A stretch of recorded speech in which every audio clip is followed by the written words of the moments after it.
Welcome.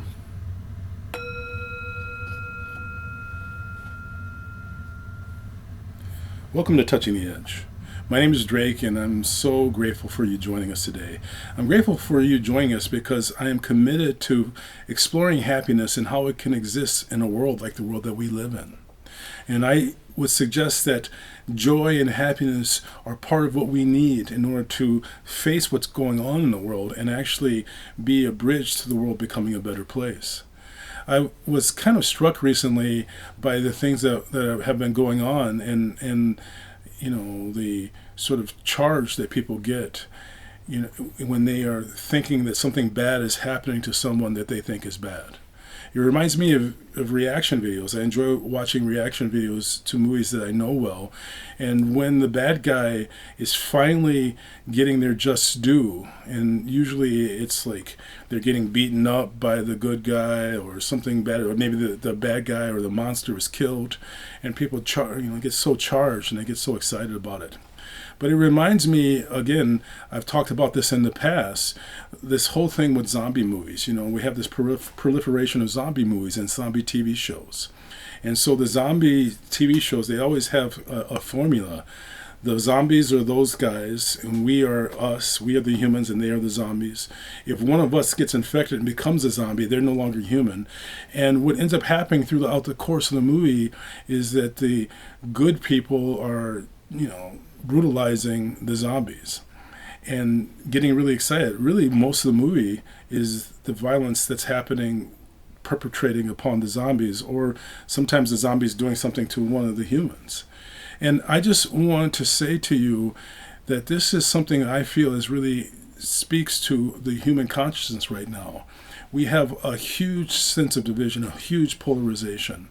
And no matter where people are in their sense of that polarization, we find a lot of people who find joy in violence. And I want to suggest to you that violence is not happiness, at least not in my perception. The Buddha said that you cannot wash away blood with blood. And you cannot end hatred by hating. You can't hate more and hope that it's going to end up destroying that which is hated. It's a perpetuation, it's a reverberation, it's an intensification. It's like having a panic attack. You become afraid of being afraid, and then you become afraid of being afraid of being afraid. And then all of a sudden it just expands and mushrooms out. And so I suggest that this is much the same. Not saying that we don't need to set limits on those who perpetrate violence, but I would suggest that we need to move away from hating for whatever the reason might be. Protecting ourselves and our family, but not stepping into hatred, because hatred just creates more hatred, and hatred is not happiness. This is my perspective. To me, it's incredibly important to find that committed relationship to the values of compassion, to kindness, to joy, and in joy, rejoicing, making joy and rejoicing part of every day.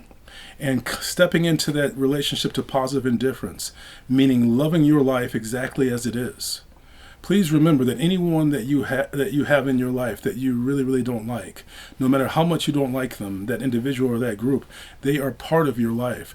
And as such, if you hate them, you can't help but be hating your life as well. So let's be aware that wholeness and the courage to be whole, the courage to see everything, the ugliness, but not lose sight of the beauty, the hatred, but not losing sight of the kindness. This is my perspective. I'm interested in you and your commitment to a happiness that is powerful enough to exist even in the midst of what we have going on. Thank you for your time. Thank you for being a leader. We all need to be the change that we want to see. So I'm going to ring the bell. Please listen carefully.